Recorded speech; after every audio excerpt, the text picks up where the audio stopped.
یعنی ضروریات سے زیادہ اتنے پیسے جتنے پیسوں سے زکوٰۃ فرض ہوتی ہے اتنے پیسے جس آدمی کے پاس قربانی سے پہلے پہلے آ جائیں اس آدمی پر قربانی کرنا واجب ہے۔ بکرا، چھترا، دمبا 1 سال کا یا دمبا 6 مہینے کا ہو پر اتنا بڑا محسوس ہوتا ہو کہ لگے کہ 1 سال کا ہے، اس کی قربانی ہو سکتی ہے۔ جانور میں کوئی عیب نہیں ہونا چاہیے، اتنا کمزور نہ ہو کہ ذبح جہاں اسے کرنا ہے وہاں وہ چل کے جا نہ سکے، اتنا کمزور جانور نہ ہو، اس کے اندر بظاہر کوئی اتنا بڑا نقص نہ پایا جاتا ہو، کانا نہ ہو، لنگڑا نہ ہو، کوئی اس کی ہاتھ نہ کٹے ہوئے ہوں، ایسا نقص جو واضح ہو۔ بکرا 1 سال کا، گائیں اور بھینس یہ 2 سال کی، اونٹ 5 سال کا۔ اب اس میں یہ ہے کہ ہمارے بہت سارے دوست چونکہ ہم دیہاتی لوگ ہیں تو پوچھتے ہیں کہ دوندا نہیں ہے تو چوگا نہیں ہے، تو یہ ہماری پنجابی کی اصطلاحات ہیں، پنجابی کی۔ شریعت اسلامیہ نے سال بتائے ہیں، یہ تو ہم نے اپنی آسانی کے لیے یا دیہاتوں میں جو ماحول تھا اس طرح کا جانور لیں، خوبصورت جانور لیں۔ جو نصاب ہے وہ بھی میں نے آپ کو بتایا، لیکن ایک اور پہلو بھی ہے۔ نبی پاک صلی اللہ علیہ وسلم پہ زکوٰۃ کبھی فرض نہیں ہوئی، کبھی حضور پہ زکوٰۃ فرض نہیں ہوئی۔ نبی پاک صلی اللہ علیہ وسلم کے پاس اتنا سرمایہ کبھی اکٹھا ہوا ہی نہیں کہ زکوٰۃ فرض ہو، لیکن نبی پاک کے صحابہ فرماتے ہیں کہ مدینے کے 10 سالوں میں اللہ کے رسول نے ہر سال قربانی فرمائی ہے، ہر سال قربانی دی۔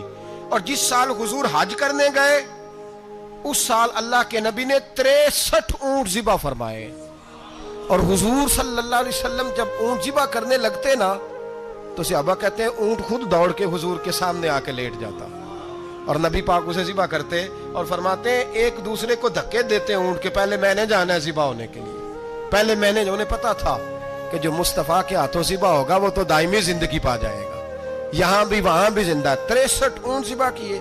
ایک اونٹ میں کتنی قربانیاں ہوتی ہیں؟ 7۔ اب 63 کو 7 سے ضرب دو گے تو کتنی بنے گی؟ اور پھر نبی پاک صلی اللہ علیہ وسلم نے 10 سال مدینہ منورہ میں قربانی دی، ہر سال۔